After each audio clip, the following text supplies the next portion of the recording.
뜨거운 햇살이 내리쬐는 어느 날 오후, 고대 인도에서 가장 이름난 배움터인 날란다 사원 밖에 거대한 논쟁대가 세워졌습니다. 공기는 긴장감과 기대감으로 가득했고 수많은 스님들과 학자들, 왕족과 일반 백성들이 이곳을 가득 메웠습니다. 오늘 제2의 부처라 불리는 용수보살께서 당시 최고의 세 논사들과 우주의 궁극적 진리에 관한 논쟁을 벌이게 됩니다. 이 세 논사는 각각 당시 사상계의 주류를 대표했습니다. 첫째는 만물에 변하지 않는 본질이 있다고 믿는 시류론의 대가 자제천, 둘째는 모든 것이 허무하며 인과응보를 부정하는 단멸론의 거장 단공, 그리고 셋째는 눈에 보이는 것만 믿으며 모든 형이상학을 비웃는 경험론의 웅변가 실용이었습니다. 논쟁의 주제는 모든 철학과 종교의 핵심, 세상의 참모습은 무엇인가, 우리는 어떻게 실제를 이해해야 하는가. 모든 이들이 숨을 죽이고 이 역사적인 사상의 대결을 기다렸습니다. 용수보살께서는 연꽃자리에 고요히 앉아 계셨습니다. 그의 눈빛은 가을물처럼 맑았고 얼굴은 보름달처럼 평온했습니다. 세상의 모든 소란이 그의 내면의 고요함을 흔들 수 없는 듯했습니다. 먼저 시류론 대가 자지천이 입을 열었습니다. 그는 체격이 당당했고 목소리는 우렁찼습니다. 존경하는 용수대 스님, 자제천이 높은 목소리로 말했습니다. 그는 아래에 있는 화려한 마차를 가리키며 말했습니다. 저는 스님께서 만법 개공의 이론을 펼치신다고 들었습니다. 이것은 정말 이해하기 어렵습니다. 저 마차를 보십시오. 바퀴가 있고 축이 있고 마차 몸체가 있고 덮개가 있습니다. 각 부분이 모두 실제하며 이것들이 합쳐져서 진짜 마차가 됩니다. 마차는 사람을 태우고 먼 곳으로 갈 수 있습니다. 이것이 명백한 사실 아닙니까? 제가 만져보면 단단함을 느끼고 타보면 그 기능을 체험합니다. 이것이 어떻게 공할 수 있습니까? 만약 마차가 공하다면 제 몸도 이 도시도 온 세상도 모두 헛개비란 말입니까? 만물은 각각 그 본질을 가지고 있습니다. 마차에는 마차의 본질이, 물에는 물의 본질이, 불에는 불의 본질이 있습니다. 이것이 부정할 수 없는 진리입니다. 스님께서 그것이 공하다고 하시니 대체 무슨 이치입니까? 자제천의 질문에 군중 사이에서 낮은 웅성거림이 일었습니다. 그의 관점은 대부분 사람들의 상식을 대변했습니다. 내가 보는 것이 존재하는 것이고 내가 만지는 것이 진실인 것이라고.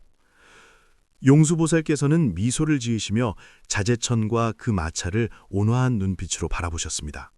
그는 바로 반박하지 않고 질문을 하나 던지셨습니다. 자제천 대사님, 말씀이 참으로 이치에 맞습니다.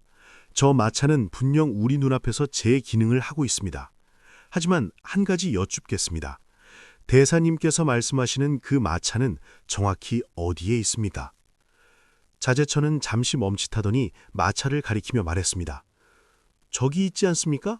보이지 않으십니까? 용수보살께서 미소 지으며 고개를 저으셨습니다. 보입니다. 바퀴가 보이고 축이 보이고 마차 몸체가 보입니다. 그런데 여쭙겠습니다. 바퀴가 마차입니까? 자제천이 대답했습니다. 당연히 아닙니다. 바퀴는 마차의 일부일 뿐입니다. 그렇다면 축이 마차입니까? 그것도 아닙니다. 마차 몸체는요? 덮개는요? 아니면 그것들을 연결하는 못 하나, 나무판 하나가 마차입니까? 자제천은 조금 망설이다가 고개를 저었습니다. 모두 아닙니다. 그것들은 모두 마차의 부품일 뿐입니다. 용수보살께서 계속 물으셨습니다. 그렇다면 만약 제가 이 부품들을 모두 분해해서 바닥에 쌓아놓는다면 바퀴 더미, 나무판 더미, 못 더미, 그때 마차는 여전히 존재합니까? 자제천이 잠시 생각하다 말했습니다. 마차의 형태는 사라졌지만 구성 부분들은 여전히 있습니다. 마차가 부품의 형태로 존재한다고 말할 수 있습니다. 좋은 답변입니다. 용수보살의 눈빛이 더욱 깊어졌습니다. 그렇다면 다시 봅시다. 이 부품들이 조립되었을 때 우리는 그것을 마차라고 부릅니다. 이 마차라는 이름은 바퀴를 가리킵니까? 축을 가리킵니까? 마차 몸체를 가리킵니까? 모두 아닙니다. 그것은 이 부품들이 특정한 관계 속에서 모인 집합체를 가리킵니다. 마차라는 개념은 우리 마음이 이러한 인연으로 모인 부품들에 붙인 이름일 뿐입니다. 그 자체로 모든 부품과 독립된 영원불변하며 우리가 가리킬 수 있는 마차라는 실체가 있는 것이 아닙니다.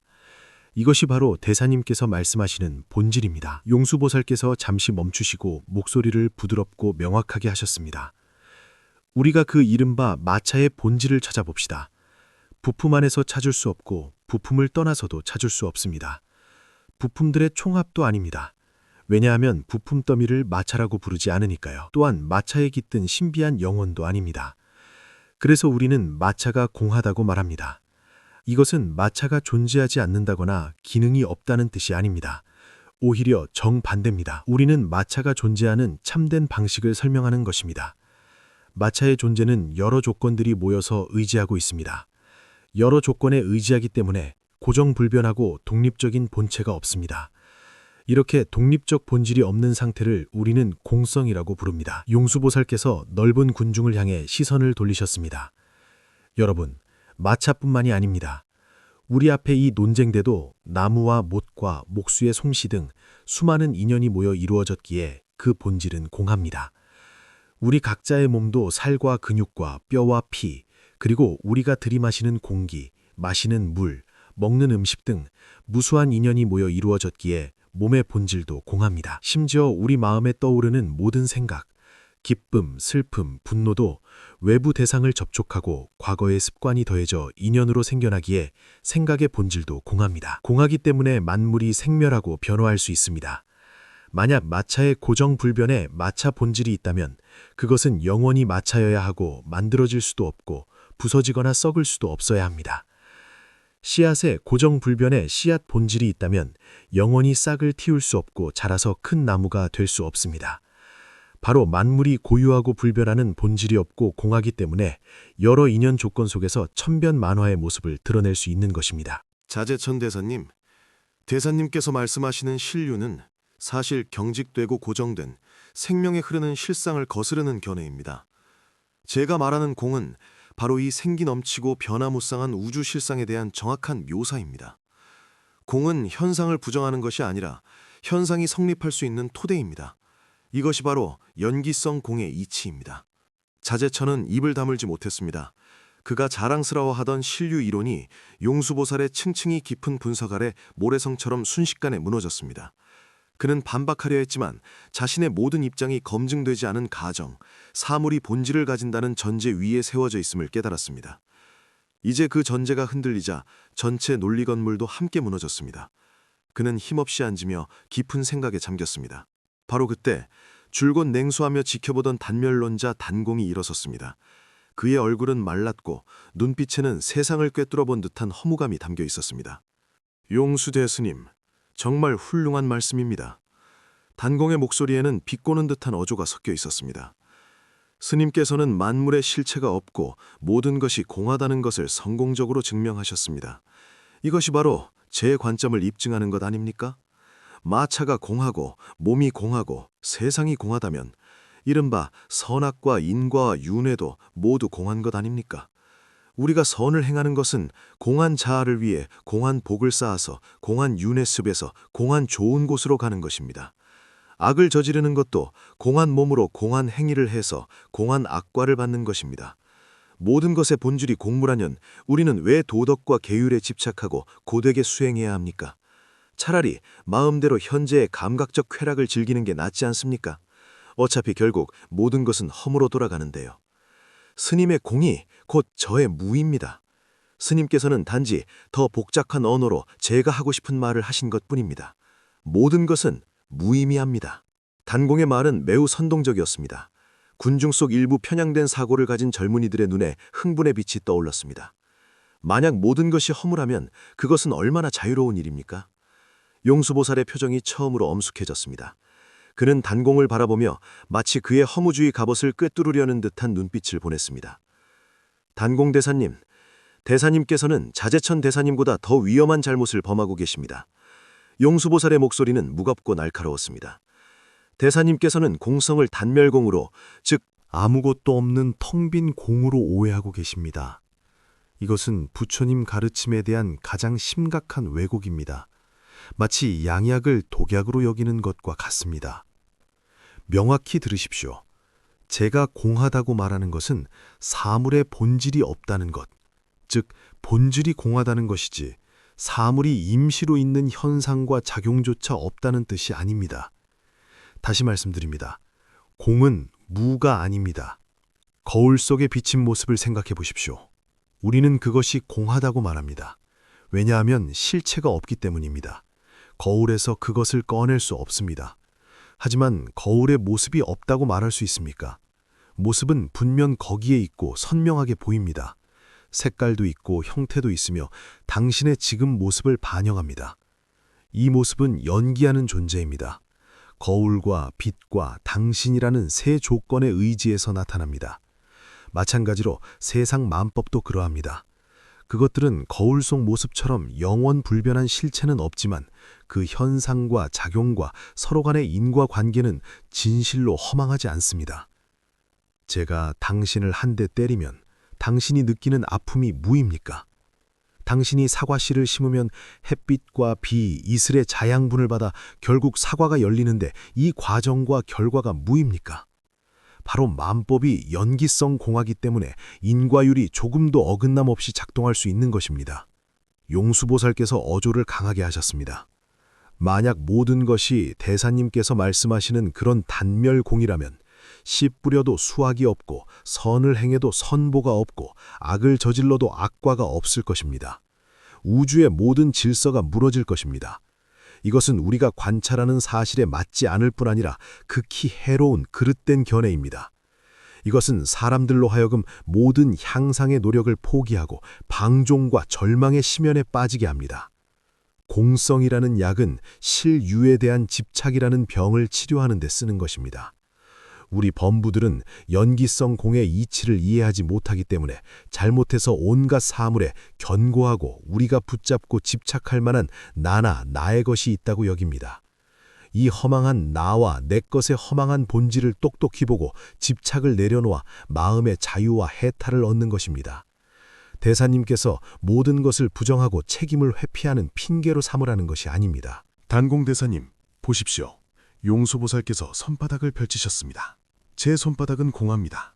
왜냐하면 뼈와 근육과 살 등의 인연이 모여 이루어졌고 독립적인 손바닥 본질이 없기 때문입니다. 하지만 바로 공하기 때문에 손을 쥘 수도 있고 펼 수도 있고 차 잔을 들 수도 있고 글자를 쓸 수도 있습니다. 만약 제 손바닥이 신류에서 쇳덩어리 같다면 모든 기능을 잃을 것입니다. 만약 대사님께서 말씀하시는 그런 단멸무라면 저는 아예 손이 없을 것입니다. 그러므로 공은 아무것도 없는 것이 아닙니다. 공은 묘유이고 무한한 가능성입니다. 공하기 때문에 온갖 만상이 드러날 수 있습니다. 대사님께서는 무한한 가능성을 아무것도 없는 것으로 착각하셨으니 이 얼마나 뒤바뀐 것입니까? 단공은 용수보살의 말에 얼굴이 창백해졌습니다. 그가 자랑스러워하던 허무 논리가 연기와 인과의 철칙 앞에서 너무나 무력하게 느껴졌습니다. 그가 이해한 공은 죽은 듯이 부정적인 공이었지만 용수보살께서 펼치신 공은 활력 넘치고 창조적이며 긍정적인 공이었습니다. 둘 사이에는 하늘과 땅 차이가 있었습니다. 그는 입을 벌렸지만 한마디도 할 수 없었고 이마에는 식은땀이 맺혔습니다. 이때 줄곧 팔짱을 끼고 비웃는 표정을 짓던 경험론 웅변과 시룡이 마침내 참지 못하고 입을 열었습니다. 그의 어조는 현실주의자의 경멸로 가득했습니다. 두 분 대사님, 그리고 존경하는 용수보살님, 솔직히 말씀드려 여러분의 논쟁은 너무 하늘을 떠도는 것 같습니다. 무슨 본질이니 공성이니 연기니 하는 것들은 모두 여러분 머릿속에서 만들어낸 개념놀이일 뿐입니다. 저에게는 전혀 의미가 없습니다. 그는 일어나 자신의 튼튼한 가슴을 두드렸습니다. 저는 제 감각만 믿습니다. 배고플 때 밥을 먹으면 배부름, 이 배부름이 진짜입니다. 목마를 때 물을 마시면 갈증해서 이 해소가 진짜입니다. 추울 때 옷을 입으면 따뜻함, 이 따뜻함이 진짜입니다. 제 집이 비바람을 막아주고 제 밭이 곡식을 키워주는 것, 이런 것들이 실제적인 것들이고 우리가 관심 가져야 할 일들입니다. 여러분께서 여기서 마차가 공한지 아닌지 논쟁하시는데 무슨 소용입니까? 마차가 더 빨리 달리게 해줍니까? 가난한 사람들이 밥을 먹게 해줍니까? 용수대스님, 스님께서는 지혜로우신 분입니다. 왜 이런 허황된 청담에 빠지십니까? 우리 인생은 너무 짧습니다. 구체적인 삶을 개선하는 데 힘을 쏟아야지 이렇게 잡을 수도 만질 수도 없는 실상을 쫓아서는 안 됩니다. 스님께서 말씀하시는 공성이 설령 옳다 해도 제 삶에 실제로 무슨 도움이 됩니까? 곡식을 한 말 더 거두게 해주지도 못하고 이웃의 열병을 낫게 해주지도 못합니다. 그래서 저는 이런 논의가 쓸모없다고 생각합니다. 시룡의 말이 끝나자마자 군중 속 많은 실무적인 사람들의 공감을 얻었습니다. 맞습니다. 철학적 사색이 아무리 심오해도 결국 한 끼 밥만 못한 것 아닌가요? 이 가장 소박하면서도 가장 강력한 질문 앞에서 용수보살의 얼굴에 오히려 찬탄의 미소가 떠올랐습니다. 그는 온화하게 시룡을 바라보며 말씀하셨습니다. 시룡 대사님, 아주 좋은 질문입니다. 이것이 바로 제가 모든 불법 배우는 이들이 생각해 주기를 바라는 문제입니다. 불법이 삶에 적용되지 못하고 우리 생명의 가장 근본적인 고통을 해결하지 못한다면 의미를 잃습니다. 대사님께서 현실 생활을 걱정하시고 사람들을 걱정하시는 것 자체가 자비심이며 찬탄받을 만합니다. 하지만 한 가지 여쭙겠습니다. 대사님께서 밥을 먹으면 배고픔이 해소되고 물을 마시면 갈증이 해소된다고 하셨는데 그것은 물론 맞습니다. 하지만 그 만족이 영원합니까? 이번 끼를 배불리 먹으면 다음 끼에 배고프지 않습니까? 이번 갈증을 해소하면 다음번에 또 목마르지 않습니까? 오늘 몸이 건강하다고 내일 병들지 않고 미래에 늙지 않고 결국 죽지 않는다고 보장할 수 있습니까? 우리가 열심히 재물과 지위와 즐거움을 추구하지만 이 모든 것이 결국 영원한 안녕과 행복을 가져다 줄 수 있습니까? 시룡은 침묵했습니다. 이 질문들의 답을 그는 당연히 알고 있었습니다. 용수보살께서 계속하셨습니다. 대사님께서 보시는 것은 우리 삶의 문제들입니다. 배고픔, 추위, 병 같은 것들이지요. 불법, 특히 공성의 지혜가 해결하려는 것은 이 모든 문제의 뿌리입니다. 그 뿌리가 무엇입니까? 바로 우리가 앞서 말한 시류에 대한 집착입니다. 이 세 논사는 각각 당시 사상계의 주류를 대표했습니다. 첫째는 만물에 변하지 않는 본질이 있다고 믿는 시류론의 대가 자제천, 둘째는 모든 것이 허무하며 인과응보를 부정하는 단멸론의 거장 단공, 그리고 셋째는 눈에 보이는 것만 믿으며 모든 형이상학을 비웃는 경험론의 웅변과 시룡이었습니다. 논쟁의 주제는 모든 철학과 종교의 핵심, 세상의 참모습은 무엇인가, 우리는 어떻게 실제를 이해해야 하는가. 모든 이들이 숨을 죽이고 이 역사적인 사상의 대결을 기다렸습니다. 용수보살께서는 연꽃자리에 고요히 앉아 계셨습니다. 그의 눈빛은 가을물처럼 맑았고 얼굴은 보름달처럼 평안했습니다. 세상의 모든 소란이 그의 내면의 고요함을 흔들 수 없는 듯했습니다. 먼저 시류론 대가 자제천이 입을 열었습니다. 그는 체격이 당당했고 목소리는 우렁찼습니다. 존경하는 용수대 스님! 자제천이 높은 목소리로 말했습니다. 그는 아래에 있는 화려한 마차를 가리키며 말했습니다. 저는 스님께서 만법계공의 이론을 펼치신다고 들었습니다. 이것은 정말 이해하기 어렵습니다. 저 마차를 보십시오. 바퀴가 있고 축이 있고 마차 몸체가 있고 덮개가 있습니다. 각 부분이 모두 실제하며 이것들이 합쳐져서 진짜 마차가 됩니다. 마차는 사람을 태우고 먼 곳으로 갈 수 있습니다. 이것이 명백한 사실 아닙니까? 제가 만져보면 단단함을 느끼고 타보면 그 기능을 체험합니다. 이것이 어떻게 공할 수 있습니까? 만약 마차가 공하다면 제 몸도 이 도시도 온 세상도 모두 헛개비란 말입니까? 만물은 각각 그 본질을 가지고 있습니다. 마차에는 마차의 본질이, 물에는 물의 본질이, 불에는 불의 본질이 있습니다. 이것이 부정할 수 없는 진리입니다. 스님께서 그것이 공하다고 하시니 대체 무슨 이치입니까? 자제천의 질문에 군중산이에서 낮은 웅성거림이 일었습니다. 그의 관점은 대부분 사람들의 상식을 대변했습니다. 내가 보는 것이 존재하는 것이고 내가 만지는 것이 진실인 것이라고. 용수보살께서는 미소를 지으시며 자제천과 그 마차를 온화한 눈빛으로 바라보셨습니다. 그는 바로 반박하지 않고 질문을 하나 던지셨습니다. 자제천 대사님, 말씀이 참으로 이치에 맞습니다. 저 마차는 분명 우리 눈앞에서 제 기능을 하고 있습니다. 하지만 한 가지 여쭙겠습니다. 대사님께서 말씀하시는 그 마차는 정확히 어디에 있습니까? 자제천은 잠시 멈칫하더니 마차를 가리키며 말했습니다. 저기 있지 않습니까? 보이지 않으십니까? 용수보살께서 미소 지으며 고개를 저으셨습니다. 보입니다. 바퀴가 보이고 축이 보이고 마차 몸체가 보입니다. 그런데 여쭙겠습니다. 바퀴가 마차입니까? 자재천이 대답했습니다. 당연히 아닙니다. 바퀴는 마차의 일부일 뿐입니다. 그렇다면 축이 마차입니까? 그것도 아닙니다. 마차 몸체는요? 덮개는요? 아니면 그것들을 연결하는 못 하나, 나무판 하나가 마차입니까? 자재천은 조금 망설이다가 고개를 저었습니다. 모두 아닙니다. 그것들은 모두 마차의 부품일 뿐입니다. 영수보살께서 계속 물으셨습니다. 그렇다면 만약 제가 이 부품들을 모두 분해해서 바닥에 쌓아놓는다면 바퀴 더미, 나무판 더미, 못 더미, 그때 마차는 여전히 존재합니까? 자재천이 잠시 생각하다 말했습니다. 마차의 형태는 사라졌지만 구성 부분들은 여전히 있습니다. 마차가 부품의 형태로 존재한다고 말할 수 있습니다. 좋은 답변입니다. 용수보살의 눈빛이 더욱 깊어졌습니다. 그렇다면 다시 봅시다. 이 부품들이 조립되었을 때 우리는 그것을 마차라고 부릅니다. 이 마차라는 이름은 바퀴를 가리킵니까? 축을 가리킵니까? 마차 몸체를 가리킵니까? 모두 아닙니다. 그것은 이 부품들이 특정한 관계 속에서 모인 집합체를 가리킵니다. 마차라는 개념은 우리 마음이 이러한 인연으로 모인 부품들에 붙인 이름일 뿐입니다. 그 자체로 모든 부품과 독립된 영원불변하며 우리가 가리킬 수 있는 마차라는 실체가 있는 것이 아닙니다. 이것이 바로 대사님께서 말씀하시는 본질입니다. 용수보살께서 잠시 멈추시고 목소리를 부드럽고 명확하게 하셨습니다. 우리가 그 이른바 마차의 본질을 찾아봅시다. 부품 안에서 찾을 수 없고 부품을 떠나서도 찾을 수 없습니다. 부품들의 총합도 아닙니다.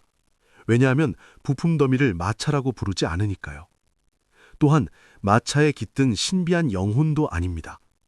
그래서 우리는 마차가 공하다고 말합니다. 이것은 마차가 존재하지 않는다거나 기능이 없다는 뜻이 아닙니다. 오히려 정반대입니다. 우리는 마차가 존재하는 참된 방식을 설명하는 것입니다. 마차의 존재는 여러 조건들이 모여서 의지하고 있습니다. 여러 조건에 의지하기 때문에 고정불변하고 독립적인 본체가 없습니다. 이렇게 독립적 본질이 없는 상태를 우리는 공성이라고 부릅니다. 용수보살께서 넓은 군중을 향해 시선을 돌리셨습니다. 여러분, 마차뿐만이 아닙니다. 우리 앞에 이 논쟁대도 나무와 못과 목수의 솜씨 등 수많은 인연이 모여 이루어졌기에 그 본질은 공합니다. 우리 각자의 몸도 살과 근육과 뼈와 피, 그리고 우리가 들이마시는 공기, 마시는 물, 먹는 음식 등 무수한 인연이 모여 이루어졌기에 몸의 본질도 공합니다. 심지어 우리 마음에 떠오르는 모든 생각, 기쁨, 슬픔, 분노도 외부 대상을 접촉하고 과거의 습관이 더해져 인연으로 생겨나기에 생각의 본질도 공합니다. 공하기 때문에 만물이 생멸하고 변화할 수 있습니다. 만약 마차에 고정불변의 마차 본질이 있다면 그것은 영원히 마차여야 하고 만들어질 수도 없고 부서지거나 썩을 수도 없어야 합니다. 씨앗에 고정불변의 씨앗 본질이 있다면 영원히 싹을 틔울 수 없고 자라서 큰 나무가 될 수 없습니다. 바로 만물이 고유하고 불변하는 본질이 없고 공하기 때문에 여러 인연 조건 속에서 천변만화의 모습을 드러낼 수 있는 것입니다. 자재천 대사님, 대사님께서 말씀하시는 실유는 사실 경직되고 고정된 생명에 흐르는 실상을 거스르는 견해입니다. 제가 말하는 공은 바로 이 생기 넘치고 변화무쌍한 우주 실상에 대한 정확한 묘사입니다. 공은 현상을 부정하는 것이 아니라 현상이 성립할 수 있는 토대입니다. 이것이 바로 연기성 공의 이치입니다. 자재천은 입을 다물지 못했습니다. 그가 자랑스러워하던 실유 이론이 용수보살의 층층이 깊은 분석 아래 모래성처럼 순식간에 무너졌습니다. 그는 반박하려 했지만 자신의 모든 입장이 검증되지 않은 가정, 사물이 본질을 가진다는 전제 위에 세워져 있음을 깨달았습니다. 이제 그 전제가 흔들리자 전체 논리 건물도 함께 무너졌습니다. 그는 힘없이 앉으며 깊은 생각에 잠겼습니다. 바로 그때 줄곧 냉소하며 지켜보던 단멸론자 단공이 일어섰습니다. 그의 얼굴은 말랐고 눈빛에는 세상을 꿰뚫어 본 듯한 허무감이 담겨 있었습니다. 용수 대스님, 정말 훌륭한 말씀입니다. 단공의 목소리에는 비꼬는 듯한 어조가 섞여 있었습니다. 스님께서는 만물에 실체가 없고 모든 것이 공하다는 것을 성공적으로 증명하셨습니다.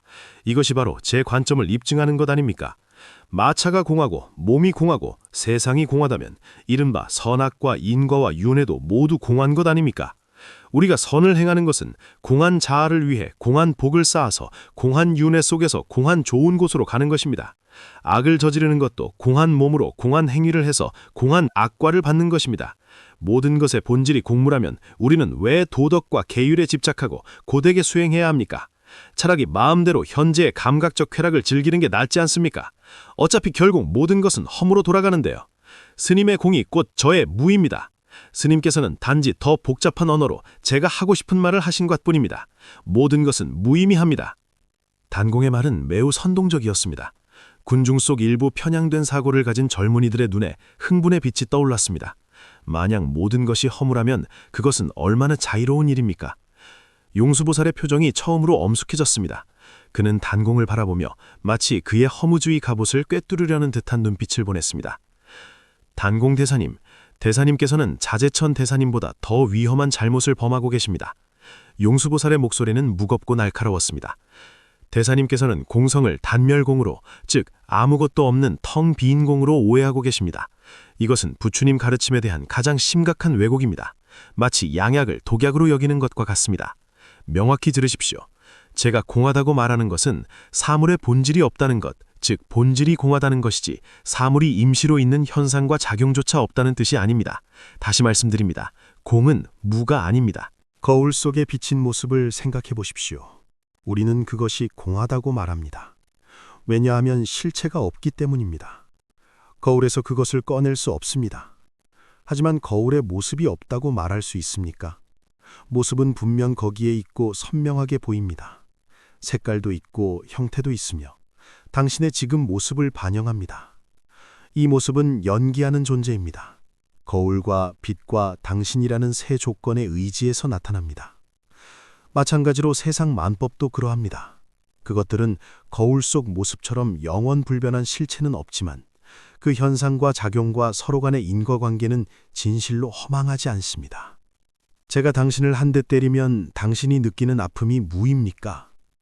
당신이 사과씨를 심으면 햇빛과 비, 이슬의 자양분을 받아 결국 사과가 열리는데 이 과정과 결과가 무입니까? 바로 만법이 연기성공하기 때문에 인과율이 조금도 어긋남 없이 작동할 수 있는 것입니다. 용수보살께서 어조를 강하게 하셨습니다. 만약 모든 것이 대사님께서 말씀하시는 그런 단멸공이라면 씨 뿌려도 수확이 없고 선을 행해도 선보가 없고 악을 저질러도 악과가 없을 것입니다. 우주의 모든 질서가 무너질 것입니다. 이것은 우리가 관찰하는 사실에 맞지 않을 뿐 아니라 극히 해로운 그릇된 견해입니다. 이것은 사람들로 하여금 모든 향상의 노력을 포기하고 방종과 절망의 심연에 빠지게 합니다. 공성이라는 약은 신료에 대한 집착이라는 병을 치료하는 데 쓰는 것입니다. 우리 범부들은 연기성공의 이치를 이해하지 못하기 때문에 잘못해서 온갖 사물에 견고하고 우리가 붙잡고 집착할 만한 나나 나의 것이 있다고 여깁니다. 이 허망한 나에 집착하기 때문에 탐욕과 미움과 어리석음이 생기고 끝없는 번뇌와 고통이 생깁니다. 공성을 깨닫는 것은 이 나와 내 것의 허망한 본질을 똑똑히 보고 집착을 내려놓아 마음의 자유와 해탈을 얻는 것입니다. 대사님께서 모든 것을 부정하고 책임을 회피하는 핑계로 삼으라는 것이 아닙니다. 단공 대사님, 보십시오. 용수보살께서 손바닥을 펼치셨습니다. 제 손바닥은 공합니다. 왜냐하면 뼈와 근육과 살 등의 인연이 모여 이루어졌고 독립적인 손바닥 본질이 없기 때문입니다. 하지만 바로 공하기 때문에 손을 쥘 수도 있고 펼 수도 있고 찻잔을 들 수도 있고 글자를 쓸 수도 있습니다. 만약 제 손바닥이 신류에서 쇳덩어리 같다면 모든 기능을 잃을 것입니다. 만약 대사님께서 말씀하시는 그런 단멸무라면 저는 아예 손이 없을 것입니다. 그러므로 공은 아무것도 없는 것이 아닙니다. 공은 묘유이고 무한한 가능성입니다. 공하기 때문에 온갖 만상이 드러날 수 있습니다. 대사님께서는 무한한 가능성을 아무것도 없는 것으로 착각하셨으니 이 얼마나 뒤바뀐 것입니까? 단공은 용수보살의 말에 얼굴이 창백해졌습니다. 그가 자랑스러워하던 허무 논리가 연기와 인과의 철칙 앞에서 너무나 무력하게 느껴졌습니다. 그가 이해한 공은 죽은 듯이 부정적인 공이었지만 용수보살께서 펼치신 공은 활력 넘치고 창조적이며 긍정적인 공이었습니다. 돌 사이에는 하늘과 땅 차이가 있었습니다. 그는 입을 벌렸지만 한마디도 할 수 없었고 이마에는 식은땀이 맺혔습니다. 이때 줄곧 팔정을 끼고 비웃는 표정을 짓던 경없는 웅변과 시룡이 마침내 참지 못하고 입을 열었습니다. 그의 어조는 현실주의자의 경멸로 가득했습니다. 두 분 대사님, 그리고 존경하는 용수보살님, 솔직히 말씀드려 여러분의 논쟁은 너무 하늘을 떠도는 것 같습니다. 무슨 본질이니 공성이니 연기니 하는 것들은 모두 여러분 머릿속에서 만들어낸 개념놀이일 뿐입니다. 저에게는 전혀 의미가 없습니다. 그는 일어나 자신의 튼튼한 가슴을 두드렸습니다. 저는 제 감각만 믿습니다. 배고플 때 밥을 먹으면 배부름, 이 배부름이 진짜입니다. 목마를 때 물을 마시면 갈증 해소, 이 해소가 진짜입니다. 추울 때 옷을 입으면 따뜻함, 이 따뜻함이 진짜입니다. 제 집이 비바람을 막아주고 제 밭이 곡식을 키워주는 것, 이런 것들이 실제적인 것들이고 우리가 관심 가져야 할 일들입니다. 여러분께서 여기서 마차가 공한지 아닌지 논쟁하시는데 무슨 소용입니까? 마차가 더 빨리 달리게 해줍니까? 가난한 사람들이 밥을 먹게 해줍니까? 용수대 스님, 스님께서는 지혜로우신 분입니다. 왜 이런 허황된 청담에 빠지십니까? 우리 인생은 너무 짧습니다. 구체적인 삶을 개선하는 데 힘을 쏟아야지 이렇게 잡을 수도 만질 수도 없는 실상을 쫓아서는 안 됩니다. 스님께서 말씀하시는 공성이 설령 옳다 해도 제 삶에 실제로 무슨 도움이 됩니까? 곡식을 한 말 더 거두게 해주지도 못하고 이웃의 열병을 낫게 해주지도 못합니다. 그래서 저는 이런 논의가 쓸모없다고 생각합니다. 시룡의 말이 끝나자마자 군중 속 많은 실무적인 사람들의 공감을 얻었습니다. 맞습니다. 철학적 사색이 아무리 심오해도 결국 한 끼 밥만 못한 것 아닌가요? 이 가장 소박하면서도 가장 강력한 질문 앞에서 용수보살의 얼굴에 오히려 찬탄의 미소가 떠올랐습니다. 그는 온화하게 시룡을 바라보며 말씀하셨습니다. 시룡대사님, 아주 좋은 질문입니다. 이것이 바로 제가 모든 불법 배우는 이들이 생각해 주기를 바라는 문제입니다. 불법이 삶에 적용되지 못하고 우리 생명의 가장 근본적인 고통을 해결하지 못한다면 의미를 잃습니다. 대사님께서 현실 생활을 걱정하시고 사람들을 걱정하시는 것 자체가 자비심이며 찬탄받을 만합니다. 하지만 한 가지 여쭙겠습니다. 대사님께서 밥을 먹으면 배고픔이 해소되고 물을 마시면 갈증이 해소된다고 하셨는데 그것은 물론 맞습니다. 하지만 그 만족이 영원합니까? 이번 끼를 배불리 먹으면 다음 끼에 배고프지 않습니까? 이번 갈증을 해소하면 다음번에 또 목마르지 않습니까? 오늘 몸이 건강하다고 내일 병들지 않고 미래에 늙지 않고 결국 죽지 않는다고 보장할 수 있습니까? 우리가 열심히 재물과 지위와 즐거움을 추구하지만 이 모든 것이 결국 영원한 안녕과 행복을 가져다 줄 수 있습니까? 시룡은 침묵했습니다. 이 질문들의 답을 그는 당연히 알고 있었습니다. 용수보살께서 계속하셨습니다. 대사님께서 보시는 것은 우리 삶의 문제들입니다. 배고픔, 추위, 병 같은 것들이지요. 불법, 특히 공성의 지혜가 해결하려는 것은 이 모든 문제의 뿌리입니다. 그 뿌리가 무엇입니까? 바로 우리가 앞서 말한 실유에 대한 집착입니다. 우리가 괴로운 까닭은 배고픔 때문이 아니라 배부른 상태에 집착하여 배고픔의 느낌을 견디지 못하기 때문입니다. 우리가 두려워하는 까닭은 늙음과 죽음 자체가 아니라 젊고 영원한 자아에 집착하여 그것이 반드시 변하고 사라질 것이라는 사실을 받아들이지 못하기 때문입니다. 우리에게 번뇌가 있는 까닭은 연기성 공하여 순식간에 변하는 사람과 사물을 영구히 소유하고 의지할 수 있는 실체로 여기기 때문입니다. 그것들이 변하면 우리 마음도 흔들리며 커다란 상실감과 괴로움을 느낍니다. 그러므로 공성을 이해하는 것이야말로 가장 큰 실용입니다. 그것은 대사님께 밥을 먹지 말라, 옷을 입지 말라, 삶을 포기하라는 것이 아닙니다. 오히려 정반대입니다. 더욱 지혜롭고 자유로운 마음가짐으로 살아가라는 것입니다. 만물이 공함을 깨달으면 더 이상 외부의 득실과 성패에 묶이지 않습니다. 여전히 열심히 일하지만 탐욕과 두려움 때문이 아닙니다. 아니라 책임감과 창조의 기쁨 때문에 그렇게 합니다. 여전히 가족과 친구를 사랑하지만 소유와 의존 때문이 아니라 순수한 자비와 감상 때문에 그렇게 합니다. 순경을 만나면 즐기되 그 속에 빠지지 않습니다. 왜냐하면 그것이 꿈과 환상과 거품과 그림자 같아서 곧 지나갈 것임을 알기 때문입니다. 역경을 만나면 담담히 맞서되 하늘과 사람을 원망하지 않습니다. 왜냐하면 그건 역시 여러 인연이 모인 결과이며 마찬가지로 영원하지 않음을 알기 때문입니다. 공성을 깨달은 사람의 마음은 넓은 허공과 같아서 모든 것을 담을 수 있되 어떤 것에도 물들거나 상처받지 않습니다. 그의 내면은 참된 평온과 기쁨과 힘으로 가득합니다. 이것이 가장 궁극적인 실용이 아니겠습니까? 한 사람의 열병을 고치는 것은 작은 자비입니다. 하지만 모든 사람에게 방법을 가르쳐서 근본적으로 내면 고통의 뿌리를 뽑고 영원한 안녕을 얻게 하는 것, 이것이 큰 자비입니다.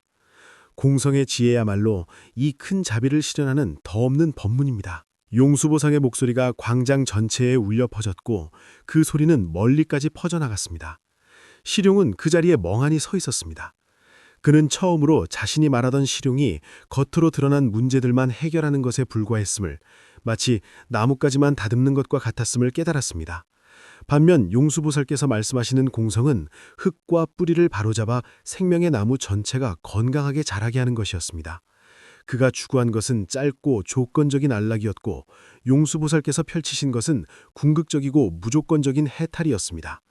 이로써 시류, 단멸, 경험을 대표하는 세 주류 사상이 모두 용수보살의 연기성공이라는 중도 지혜로 원만하게 풀렸습니다. 현장은 쥐죽은 듯 조용해졌습니다. 모든 이들이 이 깊이 있는 논쟁에 충격을 받았습니다. 사람들은 마치 처음으로 우주 가장 깊은 곳의 맥박을 들은 듯했습니다. 오랜 시간이 흐른 뒤 자제천, 단공, 시룡 세 논사가 천천히 용수보살 앞으로 걸어와 깊이 절을 올렸습니다. 그들의 얼굴에는 논쟁에서 진 낙담이 아니라 짐을 내려놓은 듯한 밝은 빛과 진심 어린 경외가 있었습니다. 자제천이 말했습니다. 스승님께 감사드립니다. 시류에 집착하는 것이 흐르는 생명을 죽은 표본으로 보는 것임을 깨닫게 해주셨습니다. 단공이 이어서 말했습니다. 스승님께 감사드립니다. 단멸에 집착하는 것이 무한한 가능성을 죽은 듯한 황무지로 보는 것임을 깨닫게 해주셨습니다. 시룡이 마지막으로 말했습니다. 스승님께 감사드립니다. 눈앞의 시룡에만 집착하는 것이 나무만 보고 숲을 보지 못하여 생명의 가장 소중한 해탈의 길을 놓치는 것임을 깨닫게 해주셨습니다. 이때 한 젊은 구도자가 군중 속에서 나섰습니다. 그는 용수보살께 공손히 절하고 물었습니다. 존경하는 용수보살님, 스님께서는 이미 우리를 위해 집착을 깨뜨리시고 공성의 깊은 묘함을 펼쳐 보이셨습니다. 그렇다면 우리 범부들은 어떻게 그 궁극의 참모습을 이해해야 합니까? 공성 너머에는 또 무엇이 있습니까? 이 질문은 모든 이의 마음속 소리를 대변했습니다. 모든 것이 공하다면 세상의 본래 모습, 그 궁극의 진실은 도대체 어떤 모습입니까? 용수보살의 얼굴에 자비롭고 지혜로운 광채가 피어올랐습니다. 마치 구름이 걷히고 안개가 개인 뒤에 태양 같았습니다. 그는 사람들을 바라보며 천천히 말씀하셨습니다. 이 질문은 법의 근원을 묻는 것입니다. 사실 답은 이미 우리의 논쟁 속에 있었습니다. 여러분은 늘 공성 밖의 실상이라는 것이 따로 있어서 우리가 발견하고 붙잡기를 기다린다고 생각합니다. 이것 자체가 다시 유의의 경기에 떨어지는 것입니다. 알아야 합니다. 공성 그 자체가 바로 실상에 대한 가장 진실한 묘사입니다. 실상은 먼 곳의 대상이 아닙니다. 바로 지금 여기 온갖 사물이 존재하는 참된 상태입니다. 비유를 들어보겠습니다. 이 넓고 끝없는 하늘을 보십시오. 하늘에는 때로는 흰 구름이 떠다니고 때로는 먹구름이 자욱하고 때로는 번개가 치고 천둥이 울리고 때로는 맑게 갱이다. 흰 구름, 먹구름, 번개, 맑음, 이것들은 모두 하늘의 모습입니다. 그것들은 생겨나고 사라지며 무상하게 변합니다. 이것은 우리 세상의 온갖 일들과 같습니다. 생겨남과 사라짐이 있고 좋음과 나쁨이 있습니다. 범부는 이런 모습들에 집착합니다. 흰 구름을 보고 기뻐하고 먹구름을 보고 근심합니다. 자제천 대사님의 잘못은 어떤 아름다운 흰 구름 한 조각을 하늘의 본질로 여기고 그것이 영원불변하기를 바란 것입니다. 단공 대사님의 잘못은 구름이 곧 흩어질 것을 보고 하늘의 본질이 허무라고 여긴 것입니다. 시룡 대사님의 잘못은 구름이 비를 내릴지만 걱정하고 결코 고개를 들어 하늘 자체를 보지 않은 것입니다. 그렇다면 공성은 무엇입니까? 공성은 바로 하늘의 본성입니다. 하늘의 본성은 흰 구름도 아니고 구름 없음도 아닙니다. 생겨나지도 사라지지도 않고 더럽지도 깨끗하지도 않고 늘지도 줄지도 않습니다. 모든 구름의 오고감을 담을 수 있되 자신은 물들지 않습니다. 어떤 모습에도 집착하지 않고 어떤 모습의 드러남도 거부하지 않습니다. 그렇다면 실상은 무엇입니까? 용수보살의 목소리가 유난히 명확해졌습니다.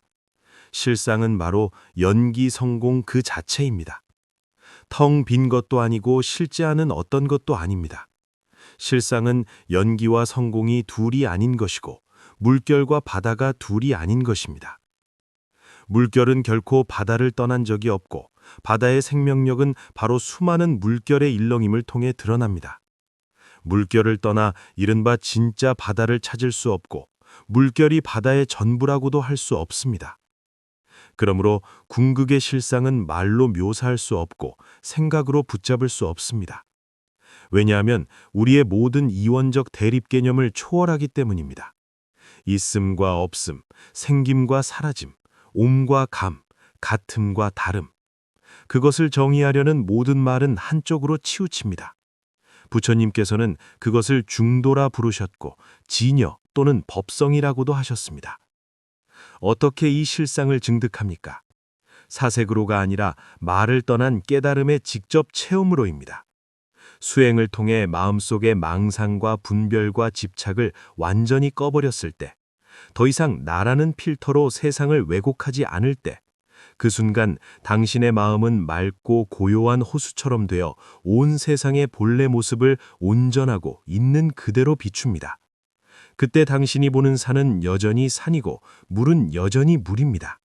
하지만 당신은 이미 산의 본질이 공하고 물의 본질도 공함을 알고 있습니다. 연기의 세계에 살되 더 이상 연기의 환상에 미혹되지 않습니다. 눈앞의 세상을 바라보되 유라고도 하지 않고 공이라고도 하지 않으며 마음속은 온통 밝고 걸림이 없습니다. 그 상태가 바로 실상을 친견한 것입니다. 그러므로 벗들여 공성 밖에서 다른 실상을 찾지 마십시오. 연기가 바로 그 작용이고 성공이 바로 그 체성입니다. 연기, 성공, 이 네 글자가 바로 달을 가리키는 가장 정확한 손가락입니다. 당신이 진정으로 그것을 깨달으면 만법의 근원도 해탈의 열쇠도 우주의 신비도 모두 그 안에 담겨 있으며 지금 이 순간의 매 찰나를 결코 떠난 적이 없음을 발견할 것입니다. 용수보살의 말씀이 끝나자 날란다 사원 위의 하늘 전체가 더욱 맑고 밝아진 듯 했습니다. 현장에 있던 모든 이들은 스님이든 속인이든 현인이든 어리석은 자든 전에 없던 충격과 경외를 느꼈습니다. 그들은 깨달았습니다. 자신들이 밖으로 찾아 헤매던 진리가 사실은 날마다 쓰면서도 알아차리지 못했던 평범한 사물 속에 있었다는 것을. 저 마차, 이 몸, 저 하늘, 떠오르는 모든 생각, 하나하나가 연기성 공이라는 우주의 큰 법칙을 말하고 있었던 것입니다. 이 궁극의 논쟁은 결국 승자도 패자도 없었습니다. 모든 이가 진리를 깨달은 이가 되었기 때문입니다. 용수보살의 지혜는 밝은 등불처럼 천년의 시공을 넘어 오늘날 우리에게도 여전히 존재하는 사상의 안개를 밝혀줍니다. 우리 각자의 마음속에도 실이론자 하나, 단멸론자 하나, 경험론자 하나가 살고 있습니다. 우리는 때로 사물의 겉모습에 집착하여 그것이 견고하다고 여기고 때로 무상함 때문에 허무에 빠져 모든 것이 무의미하다고 느끼며 때로 눈앞의 현실에 가려 생명의 궁극적 가치 탐구를 잊어버립니다. 연기성 공의 중도 지혜야말로 이런 치우침을 깨트리고 우리를 마음의 자유로 이끄는 더 없는 법보입니다. 그것은 우리에게 말합니다. 삶은 경직된 집착과 공허한 허무 사이에서 양자택일할 필요가 없습니다. 참 모습을 안 뒤에 지혜와 자비 속에서 무한한 가능성과 여유로움으로 살아갈 수 있다고 말입니다. 오늘의 이야기가 여러분께 삶과 세상에 대한 새로운 깨달음을 주었다면 좋아요와 구독 부탁드립니다. 더 중요한 것은 이 지혜를 지금 번뇌와 방황 속에 있을지 모르는 주변 친구들과 나누어 주시기 바랍니다. 나눔 하나하나가 깨달음의 빛을 전하는 것이고 더 많은 이들이 만법의 근원을 만져보고 마음의 평안을 찾을 기회를 갖게 됩니다. 읽어주셔서 감사합니다. 다음에 또 뵙겠습니다.